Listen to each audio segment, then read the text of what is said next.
'Twas just minutes till empty, and all through the car, no hot air was blowing, low battery was not far. We had to conserve every electron we could. If we didn't, she'd die, and that would not be good. I had driven 3 hours, and the meter was low. The time was upon us, acceleration was slow. So I opened EA, and to my delight, 350s were open, and my future looked bright. As fast as I could, I hastened downtown to plug in my EV and beat the countdown. I got to the station and plugged in right quick.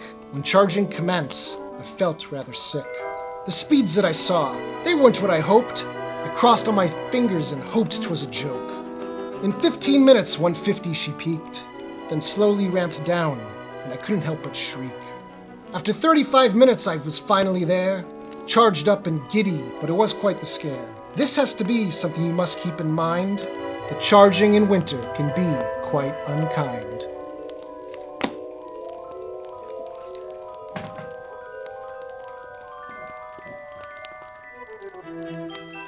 I hope you guys enjoyed that cautionary tale about what it's like to DC fast charge in the wintertime, at least for cars that don't have battery preconditioning. So if you do have it in your late model 2022 or 2023 Ioniq 5 or EV6 or Genesis GV60, then this isn't going to be as much of an issue for you. As you guys can see, just looking out the window, fall is here, temperatures are dropping quick. Once you drop below 70, 75-ish degrees, charging speeds at DC fast chargers drop like a rock. And granted, they're still relatively good in comparison to other EVs on the market. So I know a lot of people who watch my videos purchase their cars between the spring and summer of this year, 2022. And for those of you who did purchase in the warmer months of 2022, you will be surprised when you go to plug in your first time if you didn't precondition your battery. That is, if you have a car manufactured since about the June, July timeframe. So let's just talk about what this battery preconditioning thing is that people are always asking about. What it is it allows you to go into the navigation of your car, say I want to go to an Electrify America EVgo charge point station. And once you route plan to that DC fast charger, once you're about 20 minutes out from the charger, it's going to begin warming up the battery pack and preparing it to accept a high charging current. It is going to suck some of the battery away, so it doesn't do it until you're getting close to a DC fast charger. So for the 2022 model year, all all-wheel drives manufactured since June or July have this installed from the factory.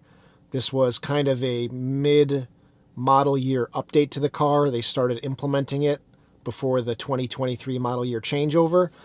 But all 2023s going forward, that's rear-wheel drive and all-wheel drive, have battery preconditioning. So you can go into your nav screen, navigate to an Electrify America station, and if the temperature outside is in that range where it needs to warm up the battery, it'll do so. So I purchased my car in January 2022, and I did a lot of DC fast charging at Electrify America because it was free and I wanted to take advantage of it. So from about January till March timeframe, I did exclusively charge at Electrify America.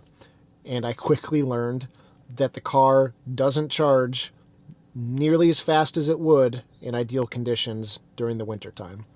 And that's where I got the idea for this poem that I wrote in the cautionary tale about what to expect when you DC fast charge in the wintertime. And this applies to most EVs. Not all EVs have battery preconditioning. For most of these cars, they don't automatically do it unless you tell them I'm going to a DC fast charger. Or like I know the Lucid Air has a button. You can just physically activate it whenever you want, which is kind of nice because then you don't have to use the built-in factory navigation system, which on most cars, let's be honest, they are less than ideal. So let's discuss what it's like when you do decide to DC fast charge. So, like I said, this only applies to 2022 models up to about the June-July timeframe and rear-wheel drive Ioniq 5s up until the 2023 model year. And that's because in 2023, all Ioniq 5s will have the capability to warm up the battery for DC fast charging. So if you have a 2022 rear-wheel drive, you don't have any capacity to warm the battery up to any significant point where it's ready for DC fast charging. You have the ability to keep it warm enough that it's not getting damaged by cold temperatures, but there's no ability to really maximize your DC fast charging capability. So I have a spreadsheet here that has most of my DC fast charging that I've done throughout the year from January up until August of this year. And there were a few data points that I took out because they were really short charging sessions. I wasn't adding much. There were also a few charging sessions where I charged to 95, 97%. And I took those out because they were kind of outliers.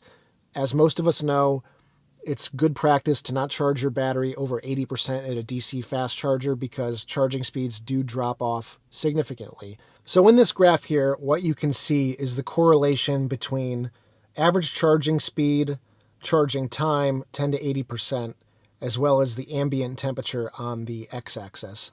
So you can see I have some data from about freezing all the way up to the 90-degree area. I did some DC fast charging close to 100 degrees this summer. And what you can see here is that as temperature increases, so does your charging speed. So you can see here that at about 71, 72 degrees, that's when I had the highest average charging speed for a 10 to 80% charging session. And that's at about, 187 kilowatts? 187 kilowatts is a really good average for an entire 10 to 80% charging session. So what you can see with the red line is that my average charging time, 10 to 80%, was about 18 minutes when ambient temperatures were about 71, 72 degrees.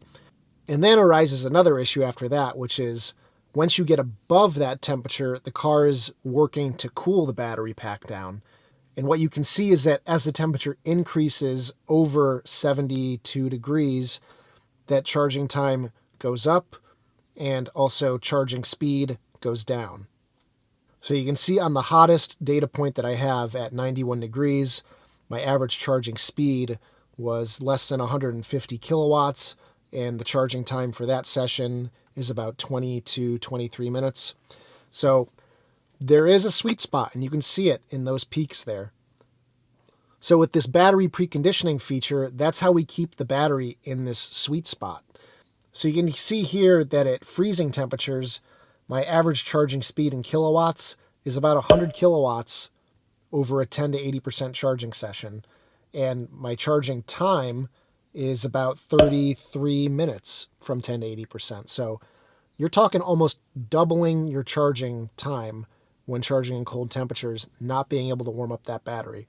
So with 2023 model year Ioniq 5s and I think EV6s, you're not going to have to worry about this anymore. You are lucky enough that you have this on your car already, and you can go ahead and plug in an EA station, and assuming you have enough time and charge to activate the system and get to the station, then you should arrive with a nice toasty battery.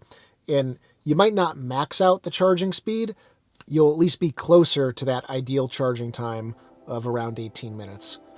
So battery pack temperature is definitely the limiting factor with how quickly this car charges. And you have to understand that and know what to expect if you don't have a car with battery preconditioning. So anyway, guys, I hope you found this video helpful. If this is your first time owning an EV in the wintertime, good luck. It's definitely a change from owning an EV in the summertime. So if you just keep some of these things I mentioned in this video in mind, you'll survive the winter just fine. So I promise you guys, I'm not going to torture you with any more poetry in the future, but I hope you guys got a chuckle out of it and enjoyed it. So if you enjoyed this video, give it a thumbs up, subscribe if you haven't already done so, and I'll see you guys in the next one. Take care, everybody. So if you're anything like me, you were probably disappointed after you purchased your Hyundai Ioniq 5 and realized that there was no overhead storage for your sunglasses. So I solved that problem with the Hyundai Ioniq 5 magnetic eyewear holder. It simply clips onto the magnetic area next to the driver display, and your sunglasses go right onto it. These are 3D printed in PETG and will not soften in the heat of your car. They utilize a 1 1/4 inch rare earth magnet that keeps them securely on your dashboard, and a strip of Velcro protects the frames of your glasses. These will work well with thick plastic frame glasses, such as Ray-Ban Wayfarers, but not so much with wireframe glasses like aviators. These are available for $20 plus shipping at the link below in white or black. Thanks for checking them out.